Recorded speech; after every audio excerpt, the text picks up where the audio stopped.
ये काफ़ी होनी है ना।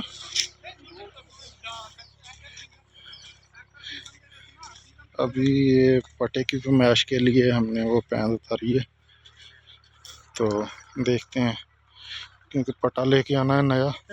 तो ये दुआ करो कि कोई चोर मिल जाए, लेकिन इकट्ठे आवांगे इंशाल्लाह जी। दोवें भरा इधरों इकट्ठे जावांगे। इधर से जो है ना उतार लिया उन्होंने, पटा शटा उतार के ले गए, इधर से टैंकी भी उतार के ले गए। तो ये पीटर खाली छोड़ दिए। ये गाल दसा नाराज ना थी मैं, तू आज भी मेरे नाल गल होन डई, तू इत्थे बैठा मैं तो जदों चोरियां बहुत ज्यादा हो रही हैं यार। ये वो सामने दाम पे रखे हुए हैं पाउंस के, तो फिर भी इत्थे लेकिन ये क्या हो सकता है अभी। ये देखें ना, इसके नीचे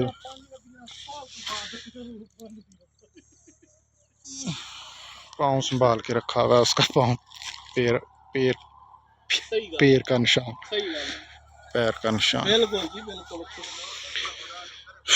चल भी शेरा हुणे दी पटे दी फरमाइश करिए। इधरों बस काफ़ी लम्मा ए साइड फड़ना नाल लै जाएंगे। चल इनू लैके विच वड़।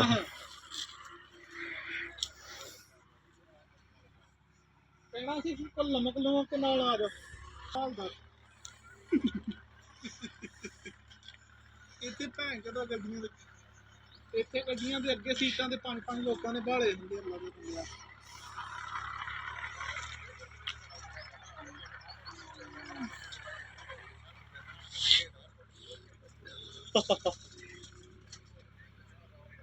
सही गल है, सही गल। चलो भट्टी साहब अल्लाह पा खैर करे। बड़ा ये बंदा नीचे चला गया बेचारा, अभी फरमाइश करते हैं नीचे। तो सांप की वो जो है ना जल्दी ऊपर से उतरी हुई उतार के रखी हुई है, उसको क्या कहते हैं, स्क्रंज हम तो कहते हैं सांप। वो भी नीचे है, वो भी देखते हैं, आपको दिखाते हैं। इत्थे सप दी सरकुंज भी पई है। सही गल है। ये विखाई चुट्टियों तो ये उत्ते लै ही आंदा, तू तैनूं खाई। चल बस ठीक है।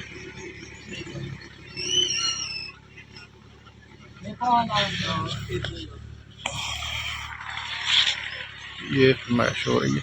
ये किथे इत्थे वलेटना है जी बा, इत्थे इत्थे तक आंदा। ये हुण की अद्ध च रखा थले, हाँ थले लै जा। इत्थे तक है, एदा डबल है। चल ठीक है, आ जा उत्ते।